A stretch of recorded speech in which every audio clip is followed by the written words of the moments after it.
왔어. Everyone's up here. How cool is this? Thank you for being here. Yeah, thanks everyone. And nice to celebrate. Nice of you to come. It's a Sunday. Well, look, I feel like we've got about an hour, and it would be remiss of me not to get right into it. For sure. So let's go deep. Are we all prepared? I'm energy please. This is not a corporate function. I need energy. And if you like what you're hearing, then we need to know.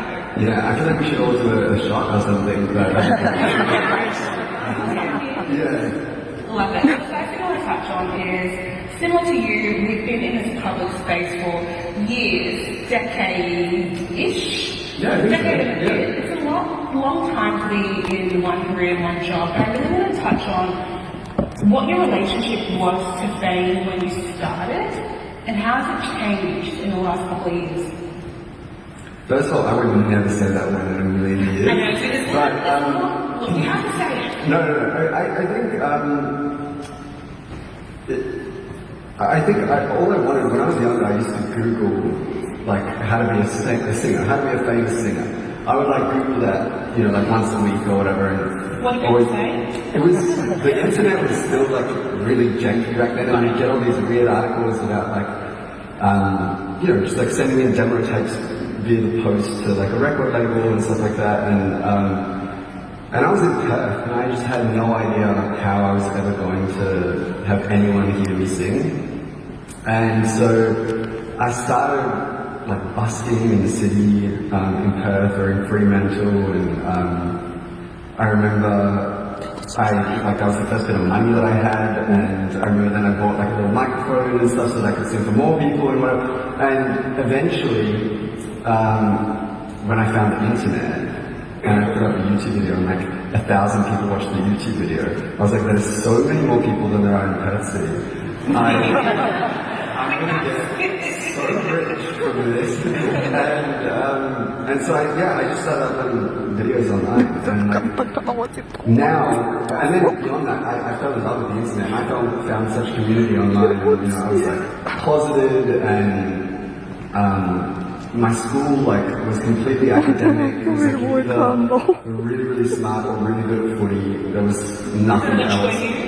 I was neither. And so, yeah, I mean, I just kind of went completely inward and started uploading online. And that was the first time that I started to feel like people were actually listening, was when I was going to these weird YouTube conventions. And there would be, you know, real life people that had been watching me sing online or watching me talk online or whatever. And it was so exciting, and I started to like get recognized and stuff like that on the street. And I feel really lucky that for me it's been like a very gradual growth, and I've had like time to adjust to all of it. And I think my relationship with it now is ultimately, we were talking about this backstage, but it's like the thing that I feel so lucky to have is choice. Yeah. That I can do. I don't know, I feel like I can go into a meeting and be like, you know, I really want to make a couch, and people will take me kind of seriously, you know what I mean? Yeah. And then like, Not these people. Note to self, not trying to pitch a couch to you guys, but someone that exists. No, yeah, and then I think, you know, the same conversation where I could go in and say like, oh yeah, you know, I want the next album to be like I want it to sound like a rave.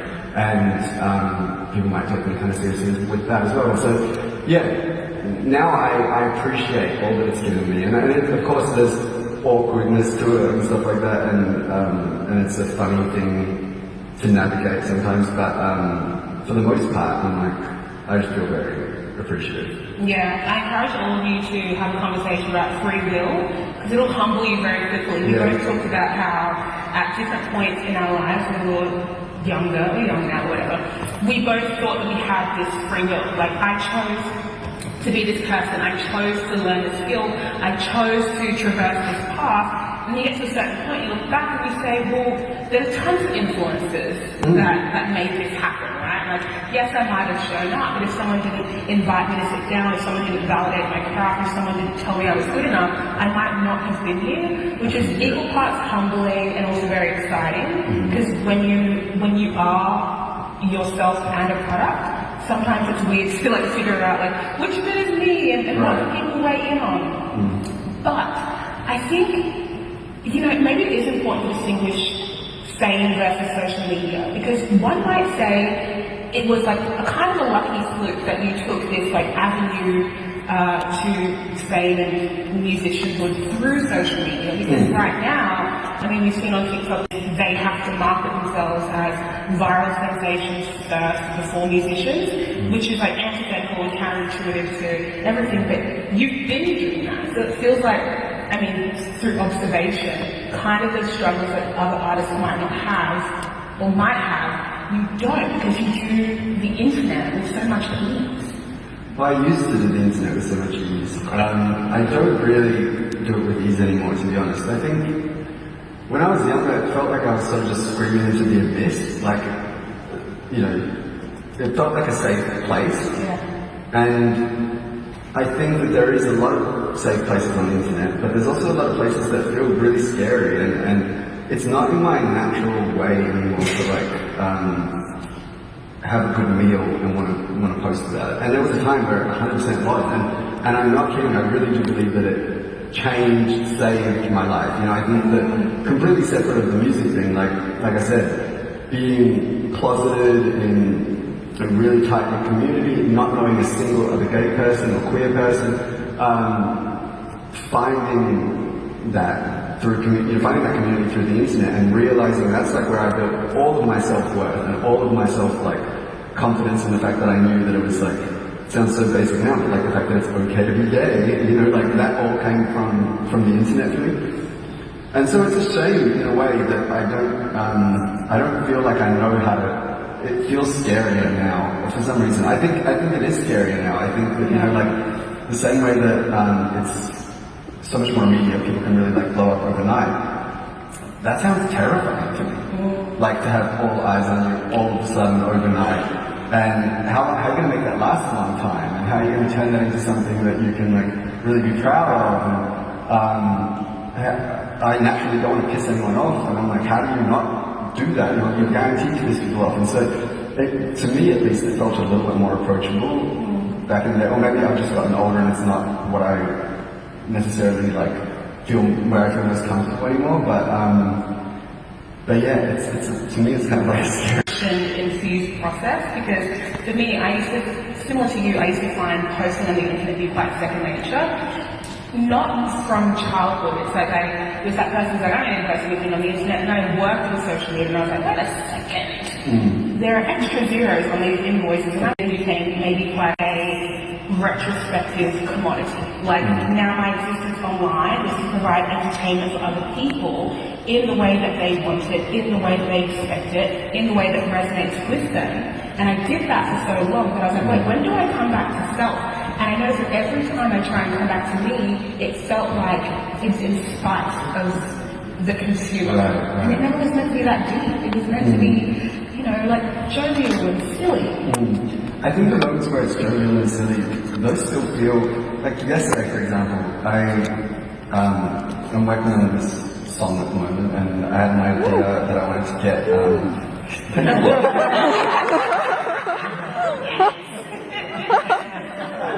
I wanted to get a bunch of people saying the same few words in different languages and their accents and stuff like that. And I had the biggest smile on my face all day yesterday going through my DM requests, listening to people, because like they would start and then they'd get all nervous because everyone hates the sound of their own voice, and they would stop and whatever. It was just like really, really sweet. There is still so much connection there. It's just about, it's become, like when I started making YouTube videos, the partner program was this like new and exclusive thing where you could make money off of your YouTube videos. And it was really hard to get into.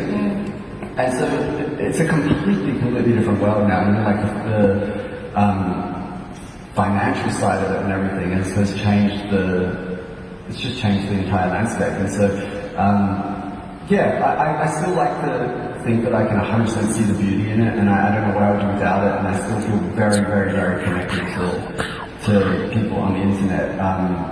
I just also think that we need to be careful as like a society. You know, I think that's not 旁边这个女的一直踢我，是想提醒我拍照。 Cover your cameras, everyone.没有， I remember I went on a family holiday with my family in December, and I put my phone away in a drawer, which for me is like, you may as well like suffocate me, you know what I mean? And it was Bring the plastic bags, everyone. it was miserable. And then I was on the beach with my family, and I'd kind of forgotten about my phone for, it was probably like 20 minutes or something, right? But I was like, oh, what is this feeling that I'm feeling? And it wasn't like an overwhelming sense of happiness or anything like that. It was just the absence, I think, of constant noise. And I sound like some like meditation guru or something. I'm really not. It was 20 minutes, like I said. But yeah, you know, it got me thinking, and I think I just want to keep it in check for myself. So I try to. Interesting how you mentioned the partner program. For people who don't know what the partner program was on YouTube, it was a way to monetize their content, which in 2022 everyone's like, of course, we all monetize our content. But back then, what was the criteria? Like, you I think you needed to have 10,000 subscribers, which was like really hard to get. And then it was very, like, the money was very little and everything like that. But I remember it was cool because you could like change your header on your YouTube channel and stuff like that. Like, and change the URL. Yeah. So I was really proud when I got into it. And so it's interesting to see like not the contradiction, but the contrast between the partner program getting 10,000 subscribers, that being really hard, and then the autocorrect all the way to TikTok 2022, and you suddenly have access to millions and millions of people, and all you do is show up and market yourself, and that in itself feels like the hardest thing possible. It's like that. And in the same breath, whenever anyone asks me, like, oh, I want to make music, how do I get started? I always say, start online. Like, build it up as much as you can by yourself, and then, you know, use that leverage eventually when people, you know, I didn't have, like, management, for example, for my first couple of EPs, and then finally when it came time to get a manager, I was so lucky that I had access to these, like, incredible managers and stuff. So, yeah, I know I'm just contradicting myself, but I think it's a great place. You just have to kind of have your head screwed on when you're online. Yeah, and learn the language, right? I think when I think about my life currently, I literally think pre and post TikTok, because I guess it kind of infuses COVID a little bit, but just the way that I engage with art and music and fashion is all through the lens of this specific platform that wasn't even built for that. I heard that it's 这摆在脸上是不是太亮了？有的时候不亮。 You know how we touched briefly on this idea of marketing, right? And how before things got a little bit linear, you like build your craft and then you build your audience, the audience gets bigger, and then you're